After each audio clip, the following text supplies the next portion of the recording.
Quand les cieux s'ouvrent, Dieu se souvient. Et tu vas prendre ta Bible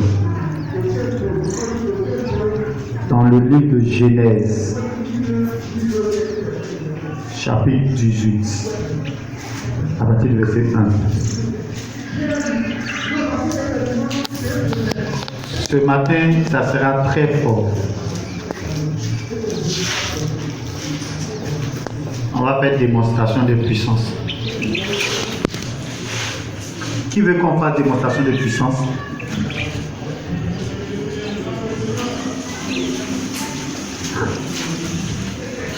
Amen. Que le Seigneur te bénisse.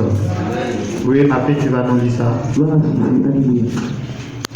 Je lis la parole du Seigneur. Oui. Genèse chapitre 18, verset 1. L'Éternel lui apparut parmi les chaînes de Marie, comme il était assis à l'entrée de sa tente pendant la chaleur du jour. Il leva les yeux et regarda. Et voici, 3 hommes étaient debout près de lui. Quand il les vit, il courut au-devant d'eux, depuis l'entrée de sa tente, et se prosterna en terre. Et il dit, Seigneur, si j'ai trouvé grâce à tes yeux, ne passe point, je te prie, loin de ton serviteur. Permettez qu'on apporte un peu d'eau pour vous laver les pieds et reposez-vous sur ce table. J'irai prendre un morceau de pain pour fortifier votre cœur.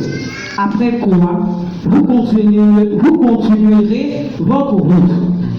Car c'est pour cela que vous passez près de votre serviteur. Il répondit, fais comme tu l'as dit. Abraham alla promptement. Ouvrez nous verset 9. Verset 9. Verset 9. Alors il dit, où est Sarah, ta femme? Il répondit, elle est là, dans la tente. L'un d'entre eux dit, je reviendrai vers toi à cette même époque, et voici, Sarah, ta femme, aura un fils. Sarah écoutait à l'entrée de la tente, qui était derrière lui. Abraham et Sarah étaient vieux, avancés en âge, et Sarah ne pouvait plus espérer avoir des enfants.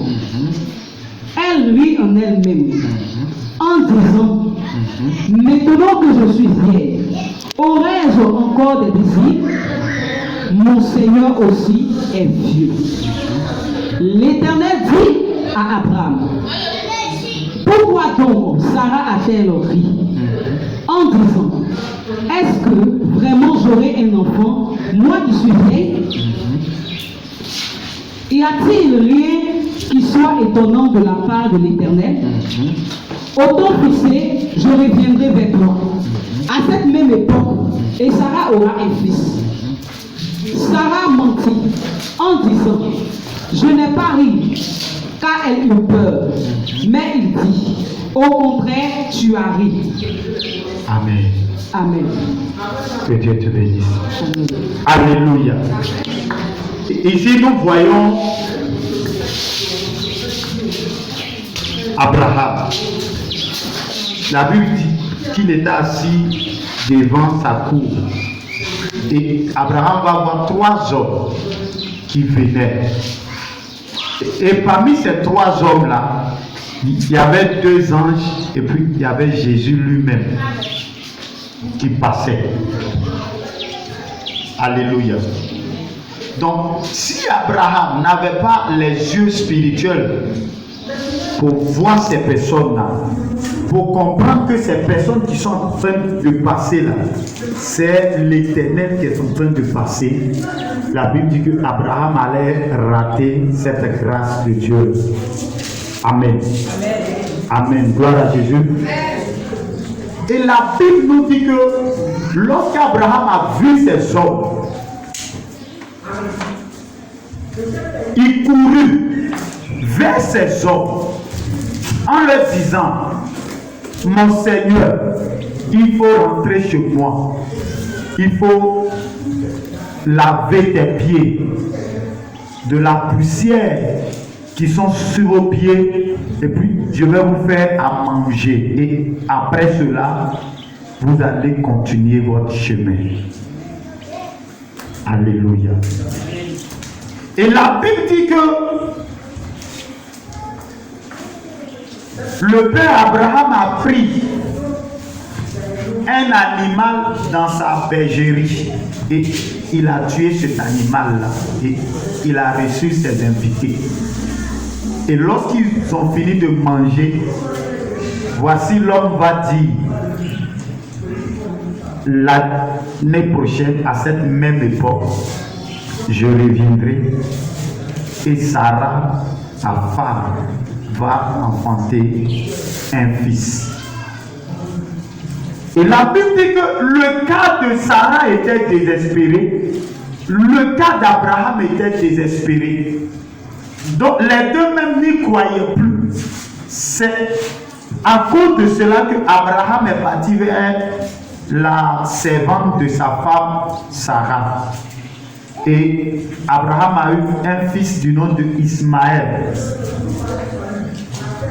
Pourquoi? Parce que Dieu leur a dit qu'il allait leur donner des enfants.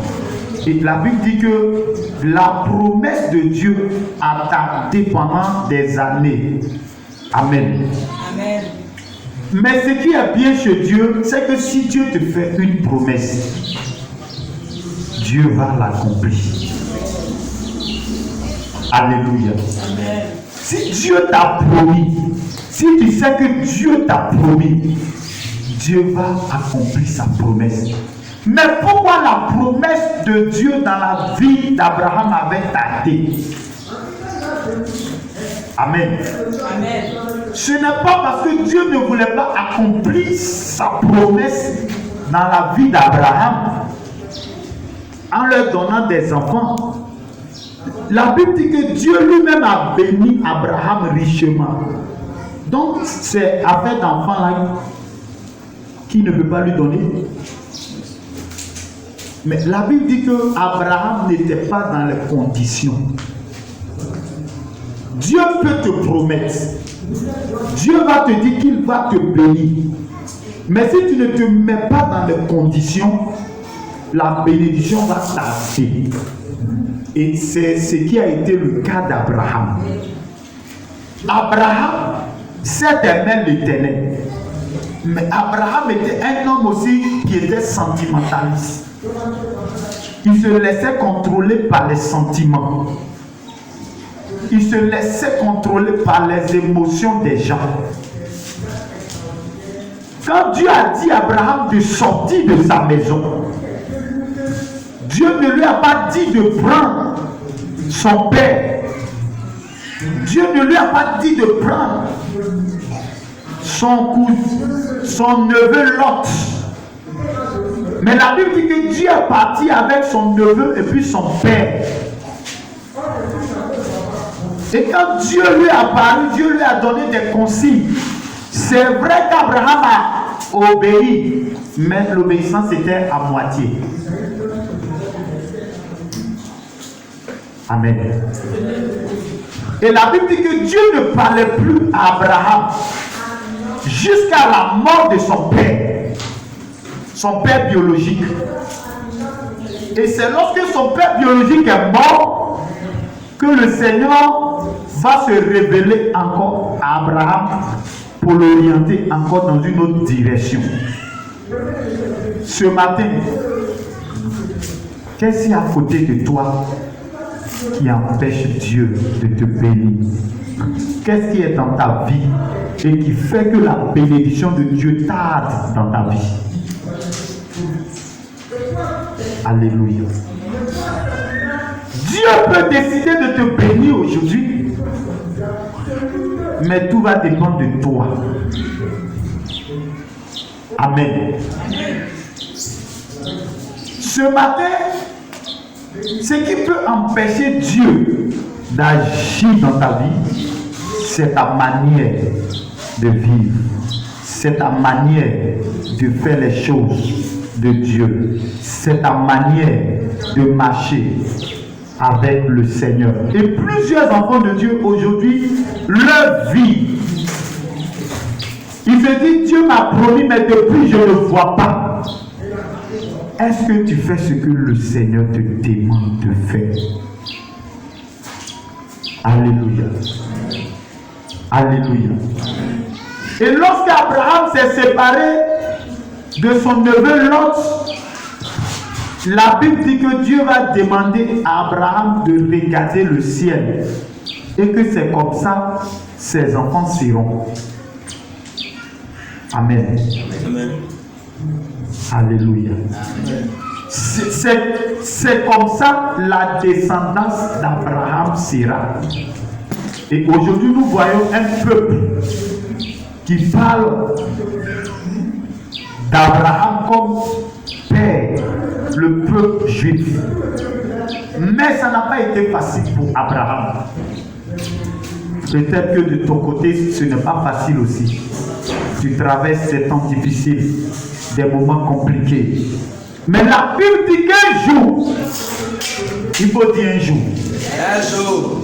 Jésus lui-même, qui parle à Abraham, qui lui accorde des visions, qui lui accorde des révélations. La Bible dit que ce jour-là, le Seigneur lui-même va décider de descendre sur la terre.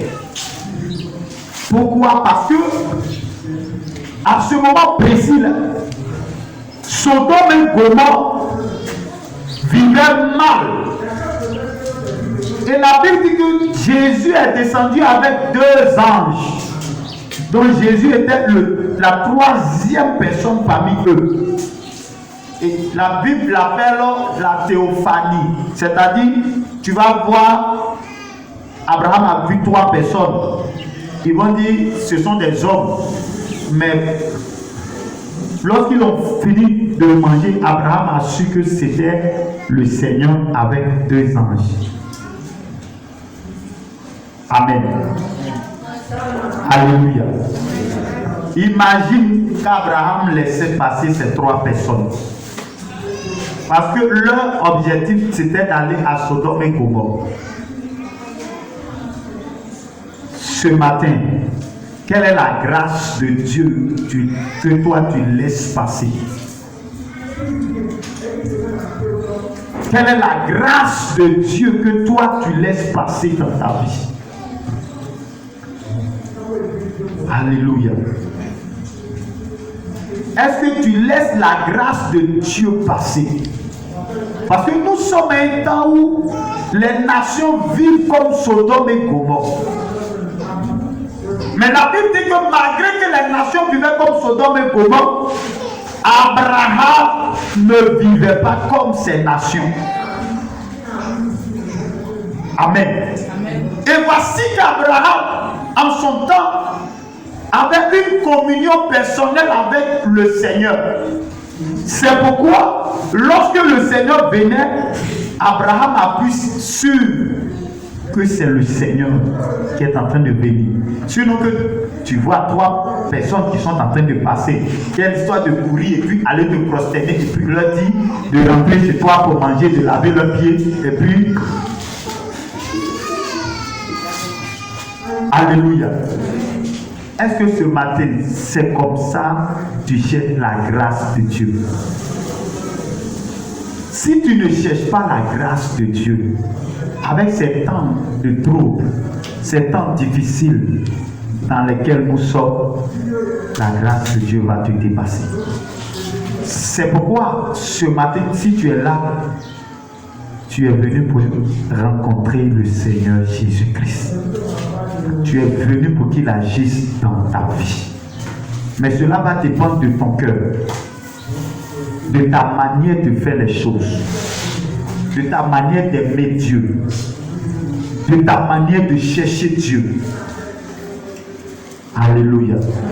Et la Bible dit, leur destination c'était Sodome et Gomorrhe. Mais ce qui m'a étonné, lorsqu'ils ont fini de manger et qu'ils ont relâché la bénédiction sur Abraham et sa maison, La Bible dit que le Seigneur va dire, est-ce que je cacherai ce que je m'avais fait à Sodome et Gomorrhe, à Abraham? Donc, ce qui veut dire que tellement qu'Abraham était un intime de Dieu, Dieu vient, il ouvre son cœur. C'est-à-dire ce que Dieu veut faire sur la terre. Dieu dit ça à Abraham, je m'en vais à Sodome et Gomorrhe pour détruire Sodome et Gomorrhe. Alléluia. Quelle relation, quelle grâce. Est-ce que c'est de cette manière que tu marches avec le Seigneur? As-tu une relation personnelle avec le Saint-Esprit? As-tu une relation personnelle avec Jésus? Ne mènes-tu pas ta vie comme tu la veux? Ou bien cherches-tu à plaire à Jésus? Parce que pour que Dieu se souvienne de toi, il faut que tu obéisses au principe de Dieu. Il faut que tu aies une relation avec Dieu. Il faut que tu rappelles au Seigneur ce qu'il t'a promis. Alléluia. Gloire à Jésus. Donc, les cieux sont ouverts. Dieu se souvient. Mais Dieu ne peut pas se souvenir de toi si toi, tu n'es pas une femme de foi. Si tu n'es pas un homme de foi. Parce que la foi va te pousser à faire des choses, à poser des actes pour Dieu, à pousser des actes pour plaire au Tout-Puissant. Alléluia. La Bible dit qu'Abraham posait des actes pour plaire à l'Éternel. Abraham n'était pas un homme qui marchait dans le péché, qui vivait mal. C'est pourquoi Dieu pouvait le bénir. C'est pourquoi Dieu pouvait l'arroser. La Bible dit qu'Abraham avait 99 ans lorsque ces trois personnes sont arrivées chez lui. Sarah avait 89 ans. Et Dieu lui dit, moi je vais donner un enfant l'année prochaine à ta femme. Et la Bible dit sa femme arrive. Est-ce que ce matin tu crois? Tu crois que Dieu va agir dans ta vie? Amen. Où est-ce que tu vas te promener? Est-ce que ce matin tu crois que Dieu peut te donner le travail que tu cherches? Amen. Est-ce que ce matin tu crois que Dieu peut te donner le mari que tu cherches? Amen. Est-ce que ce matin tu crois que Dieu peut te donner ton examen que tu cherches? Amen. Alléluia. Amen. La Bible dit qu'Abraham était un homme de foi. Et quand on parle d'un homme de foi, c'est un homme qui pose les actes. C'est-à-dire qu'il pose ses actes, les gens lui disent qu'il est fou. Sinon, si tu n'as pas la foi ce matin, tu vas chercher quoi ici? Tu vas dire, oh, mais c'est une salle de classe, c'est pas climatisé, il y a le père montant. Alléluia. Je veux ce matin t'inciter à avoir la foi. Si Jésus lui-même se déplace pour venir sur la terre chez Abraham, ce matin je suis en train de te dire que le Seigneur Jésus lui-même s'est déplacé. Il est là ce matin pour toi. Et la Bible dit que lorsqu'ils ont fini, le Seigneur va lui dire, je vais à Sodome et Gomorrhe pour aller détruire Sodome et Gomorrhe. Parce que son péché là est monté jusqu'au ciel. Donc moi-même Dieu là, je m'en vais voir. Mais ce qui est marrant, le Seigneur Jésus n'est pas arrivé là-bas. Il s'était déplacé spécialement pour Abraham. Parce que lorsque tu lis après, on dit c'est 2 ans qui sont allés à Sodome et Gomorrhe. Donc le 3e est passé aussi. La 3e personne là, qui ont mangé chez Abraham, il est passé au bout. C'est pourquoi je suis en train de te dire, ta manière de servir Dieu, il y a des jours que Dieu descend lui-même, il vient, il regarde. il vient regarder dans ta vie, dans ta maison, qu'est-ce que tu fais? Amen. Amen. Gloire à Jésus. Donc ce matin, le Seigneur va te bénir. Le Seigneur va te bénir. Quand les cieux s'ouvrent, Dieu donne la vie. Quand les cieux s'ouvrent, Dieu va te donner la vie. Dieu donne la vie à ceux qui n'en avaient pas. Dieu donne la santé à ceux qui n'en avaient pas. Dieu donne le bonheur à ceux qui vivaient dans la misère. Dieu donne la prospérité à ceux qui étaient pauvres quand les cieux s'ouvrent. Amen.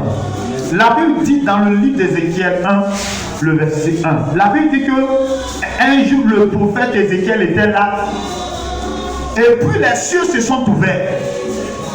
Et lorsque les cieux se sont ouverts, la Bible dit que Dieu a commencé à parler à Ézéchiel. Donc quand les cieux s'ouvrent, Dieu vient te donner des orientations. Dieu vient te donner des orientations dans ta vie. Comment tu dois faire pour réussir? Tu te demandes depuis lors, comment je vais faire pour réussir? Comment je vais faire pour avancer? La Bible dit que quand les cieux s'ouvrent, Dieu descend et il te donne des orientations. Et la Bible dit que lorsque le Seigneur est descendu, les cieux se sont ouverts et que le Seigneur est descendu chez Ézéchiel, la Bible dit que Dieu lui a donné un ministère. Dieu lui a dit, à partir d'aujourd'hui, je te suscite en tant que prophète au milieu de tes frères. Amen. Et lorsque le Seigneur est descendu, la Bible dit que le Seigneur lui a donné quoi? L'onction pour parler parmi ses frères. Lorsque Dieu est descendu chez Abraham, là, Dieu lui a donné l'onction pour enfanter. Ce matin, Dieu va te donner l'onction pour enfanter. Ce matin, Dieu va te donner l'onction pour le travail. Ce matin, Dieu va te donner l'onction pour réussir. Alléluia. Dieu va te donner l'onction pour travailler ce matin. Dieu va te donner l'onction pour le mariage ce matin. Amen. Que le Seigneur te bénisse. Et quand l'onction de Dieu te touche, ta vie doit changer. La Bible dit que sur la route de Damas, Jésus s'est révélé à Paul dans le livre de Actes chapitre 9. La Bible dit que Jésus s'est révélé à Paul. Et lorsqu'il s'est révélé à Paul, la Bible dit qu'il s'appelait Saul de Tarse. Il était un misérable. C'est lui qui persécutait le Seigneur. Il attrapait les chrétiens, il les emprisonnait. Il les faisait fouetter. Et la Bible dit que devant lui, ils ont tué Étienne. Et ils ont mis les habits d'Étienne entre ses jambes. Et la Bible dit que Saul a approuvé le meurtre d'Étienne. Donc imagine un assassin. Un assassin, quelqu'un qui est méchant. Mais la Bible dit que lorsque Jésus est descendu, lorsque les cieux se sont ouverts, lorsque Saul a vu la lumière, la gloire de Dieu, la Bible dit qu'il est tombé. Et lorsqu'il est tombé, lorsqu'il s'est relevé, sa vie n'a plus jamais été la même. Ça veut pas ce matin, lorsque le Saint-Esprit va descendre sur ta vie, lorsque l'onction va te toucher ce matin, tu peux même tomber, mais si tu te relèves, que ta vie ne soit plus la même. Au nom de Jésus. Et la Bible dit que lorsque Saul s'est relevé, son nom a changé. Il ne s'appelait plus Saul, il s'appelait maintenant Paul. C'est pas ce matin, je déclare que le Seigneur va changer ton nom. Le Seigneur va changer ton nom. De la stérile, tu seras appelé maintenant celle qui est féconde. Du célibataire, tu seras le marié. Amen. Du célibataire, tu seras la mariée. Au nom de Jésus-Christ. Ce matin, je te le déclare, que ce matin, du chômeur, ils vont t'appeler celui qui travaille. Parce que le Seigneur va te toucher ce matin. L'onction de Dieu va te toucher ce matin. Tu pensais que Dieu t'avait oublié, mais laisse-moi te dire que Dieu se souvient. Dieu va se souvenir des années que tu as fait dans sa maison. Dieu va se souvenir des années que tu as fait dans sa maison. Dieu va se souvenir de ce que tu as fait pour lui. Dieu va se souvenir souvenu de ton engagement avec lui depuis toutes ces années. Depuis toutes ces années, Dieu va se souvenir. Hier, tu as posé des actes pour Dieu. Laisse-moi te dire que Dieu va se souvenir de ces actes. Et ce matin, Dieu se souvient de toi. Ce matin, Dieu se souvient de toi. Tu es seulement si tu reçois cette parole va s'attacher à toi. Si tu reçois cette parole, elle va s'attacher à toi. Je dis, Dieu se souvient de toi ce matin. Au nom de Jésus-Christ. Quand l'onction de Dieu touche la vie d'une personne, son identité change. Et Dieu va changer ton identité ce matin. Hier c'était difficile, hier c'était compliqué. Tu te disais mais comment je vais faire? Mais laisse-moi te dire, tu n'as pas à te demander comment tu vas faire. Quand Jésus touche ta vie doit changer.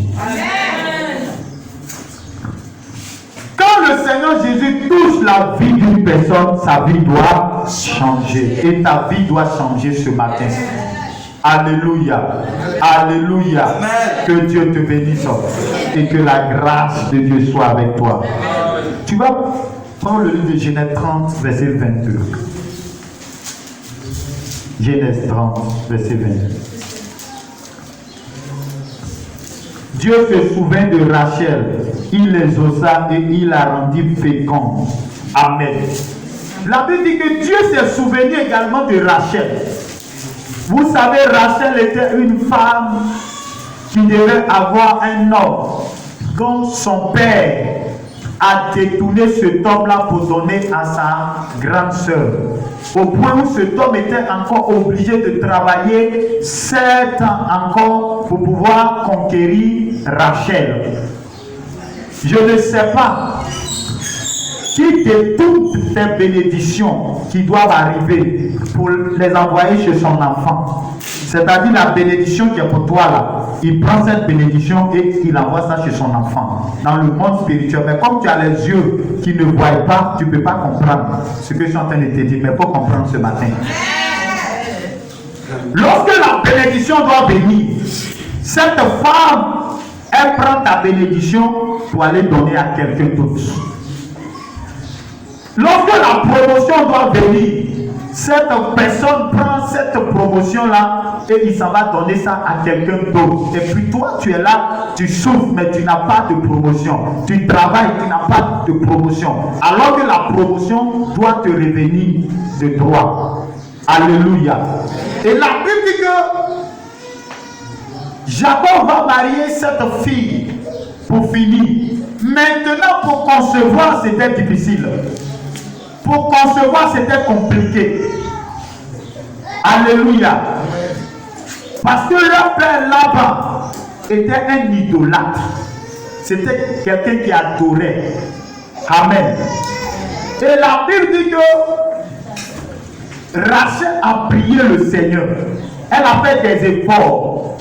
Elle avait la foi au Dieu de Jacob. Et la Bible dit que Dieu maintenant va se souvenir de Rachel.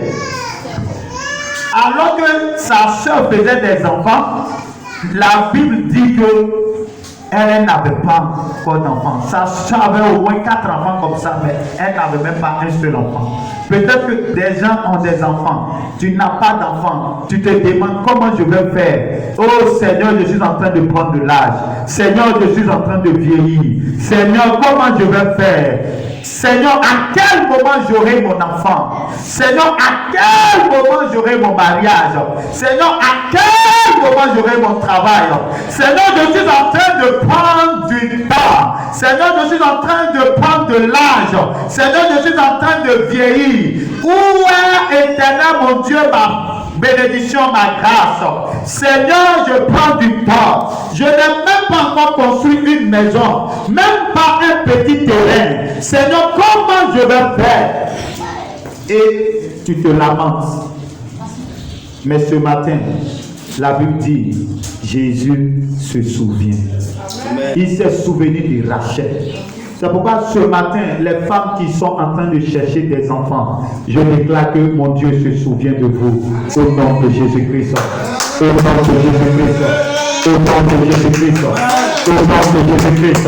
Au nom de Jésus-Christ. Tes entrailles vont porter des enfants. C'est pourquoi ce matin, ne t'inquiète pas. La Bible dit que l'enfant de Rachel est devenu très grand. Il est devenu premier ministre. Ce n'est pas le fait d'avoir assez d'enfants là qui prouve quelque chose, mais c'est de mettre des enfants de qualité au monde. Et la Bible dit qu'elle a mis un enfant de qualité au monde. Et cet enfant a préservé son peuple.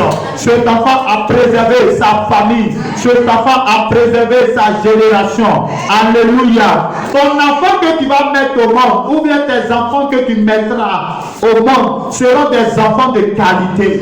Au nom de Jésus. Parce que l'Éternel,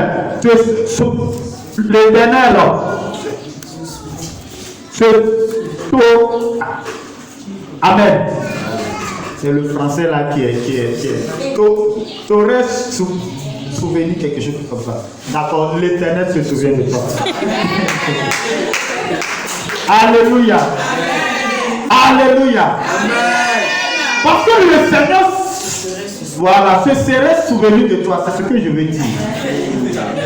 Le Seigneur se serait souvenu de toi. Alléluia. Donc quand Dieu se souvient de toi, il y a un changement dans ta vie. Il y a un changement dans ta vie. Tu attends de l'argent. Toi-même là, dans ton cœur, tu dis, je dois faire ma sorte. Je dois faire ma force. Et des années antérieures, tu essaies d'économiser. Mais quand ça doit arriver, il y a quelqu'un qui vient qui chute tes finances. Et tes finances là, tu ne sais pas où ça s'en va. Mais ce matin, je déclare et je décrète. Cette personne qui venait mélanger ta vie, je déclare que l'Éternel le mélange au nom de Jésus-Christ. Que l'Éternel le mélange au nom de Jésus-Christ. Au nom de Jésus-Christ. Au nom de Jésus-Christ. Au nom de Jésus-Christ. Le Seigneur va te donner de l'argent. Tu vas faire ta dot. Le Seigneur permettra que tu fasses ta dot. Au nom de Jésus. Il y a des familles, on ne se marie pas. Si tu te maries, tu dois mourir. Mais je déclare que si moi je suis ton père, tu as te marié, tu n'as pas mouru. Au nom de Jésus-Christ. Alléluia. L'année passée, on a vu des personnes qui se sont mariées et qui ont eu un accident, les deux sont morts. Le mariage n'est pas une plaisanterie. Le mariage n'est pas un jeu d'enfant. C'est-à-dire quand tu veux te marier là où tu dois partir et puis Dieu va te garder là. Voilà. C'est pas parce que tu as l'argent que tu vas aller te marier. C'est pas l'argent qui fait le mariage, mais c'est Dieu qui fait le mariage. Donc si Dieu n'est pas dans ton mariage, tu es en danger. Alléluia. Alléluia. Gloire à Jésus. Ce matin, j'ai dit, mon Dieu va se souvenir de toi. Mon Dieu va se souvenir de toi ce matin. Tu fais des sacrifices pour Dieu. Oh, souvent tu n'as pas d'argent. Mais quand même tu t'arranges à venir servir le Seigneur. Quand il y a évangélisation, tu es là. Quand du programme, tu es là. Mais je déclare que mon Dieu est le Dieu qui se souvient. Donc que mon Dieu se souvient de toi ce matin. Au nom de Jésus-Christ. Alléluia. La Bible dit que Dieu s'est souvenu de Rachel. Elle a eu 2 enfants. Mais ces 2 enfants n'étaient pas des enfants dispersés. C'était des enfants qui s'asseyaient au pied de l'Éternel. Que servira-t-il à une femme de faire des enfants et puis ces enfants iront servir le diable? Amen. Mais la Bible dit que les enfants de Rachel servaient le Seigneur. Ils étaient au pied de leur père qui représentait en son temps celui-là qui était le père spirituel, celui-là qui était l'alliance entre lui et puis l'Éternel. Et ces enfants apprenaient au pied de leur père. Ils ne sont pas devenus n'importe quoi. Ils ne sont pas devenus n'importe comment. Mais ils ont été des enfants de valeur, des enfants qui craignent l'Éternel. Aujourd'hui, combien d'enfants font souffrir leurs parents? Combien d'enfants font souffrir le cœur de leurs parents? Es-tu un enfant comme ça? Si tu es un enfant comme ça, ce matin, Dieu va changer ta vie au nom de Jésus. Il faut que quand tes parents te voient, ils soient fiers de toi. Il faut que quand ta famille te voit, ils disent que celui-là, il fait notre fierté. Celle-là, elle fait notre fierté. Mais si tu n'as pas la fierté, ce matin, ce n'est pas bon. Tu dois être la fierté de ta famille. Ça dit quand ça ne va pas, quand on t'appelle comme ça, là, tu décantes la situation. Tu dois être un genre d'enfant comme ça.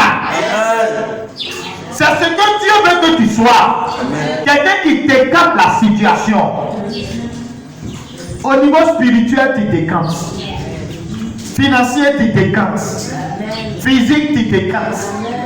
C'est un tel enfant, comme dit un enfant béni. C'est-à-dire spirituellement, tu es béni. Financièrement, tu es béni. Physiquement, tu es béni.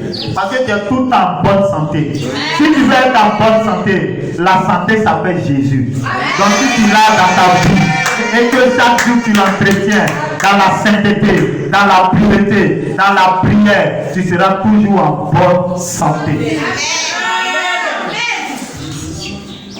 Alléluia. Amen. Ce matin, Jésus t'aime. Amen. Tellement il t'aime, il est mort pour toi. Tellement il t'aime, il dit si je reste dans la tombe là, les ennemis de Kouadio vont dire qu'ils ont eu la victoire. Je ne vais pas rester dans la tombe. Je vais sortir de la tombe pour leur prouver que je suis Dieu. Pour leur prouver que je suis le Seigneur des Seigneurs. Pour leur prouver que j'ai le pouvoir sur la mort et la vie. Donc si c'est Jésus qui est ton Dieu, bien-aimé, c'est que tu es béni. Si c'est Jésus qui est ton Seigneur, c'est que tu es en sécurité. Alléluia. C'est lui le protecteur. C'est lui qui garde. C'est lui qui change les noms. C'est lui qui donne une histoire à une personne. Je connais des personnes qui étaient des brigands. Et lorsque Jésus a touché leur vie, ils ne sont plus des brigands. Mais ils sont des bénis de Dieu. Je connais des prostituées. Jésus a touché leur vie. Ils ne sont plus des prostituées. Ou elles ne sont plus des prostituées. Elles sont des bénis de l'Éternel. Alléluia.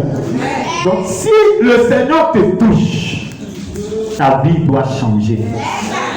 Si l'onction de mon Dieu te touche, ta vie doit changer. S'il te touche, la maladie doit prendre la fuite. Amen. Parce que la lumière et les ténèbres ne peuvent pas se confondre. La lumière ne peut pas être dans ta vie et puis les ténèbres vont rester encore dans ta vie.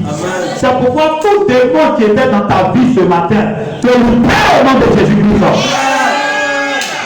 Te libère au nom de Jésus-Christ. Te libère au nom de Jésus-Christ. Toute maladie qui était dans ta vie, te libère au nom de Jésus-Christ. Tout ce qui est fibrome, kyste, myome, te quitte ce matin au nom de Jésus-Christ. Tout ce qui est trompe bouchée, maintenant est débouché au nom de Jésus-Christ. Tout ce qui est mal de tête est brisé ce matin. Tout esprit de folie qu'ils ont lancé contre toi, je maudis cet esprit. Je leur donne de te quitter au nom puissant de Jésus-Christ. Au nom puissant de Jésus-Christ. Alléluia. Amen. Gloire à Jésus. Quand les cieux s'ouvrent, Dieu descend pour intervenir dans les situations des hommes. Donc Dieu doit intervenir dans ta situation ce matin. Et Dieu va intervenir dans ta situation ce matin. Alléluia. Dieu t'aime ce matin.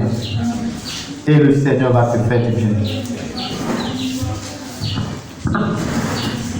L'onction de mon Père va te toucher ce matin. L'onction de mon Dieu va te toucher ce matin. Le Seigneur des Seigneurs va te toucher ce matin. La grâce de Dieu va te toucher ce matin. La puissance de Dieu va te toucher ce matin. La puissance de mon Dieu va te toucher ce matin. Alléluia.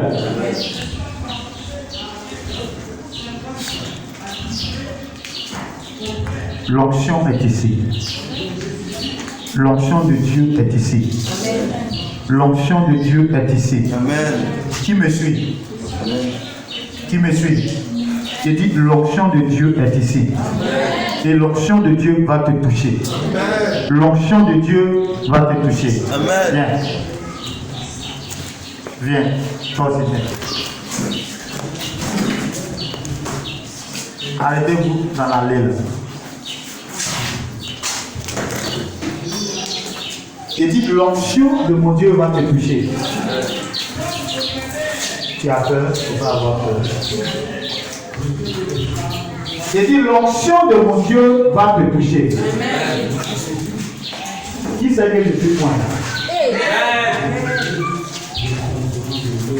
Qui sait que je suis point?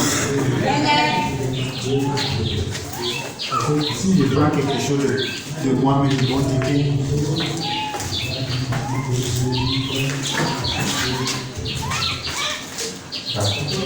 ça vous dit ça? Ça c'est ton.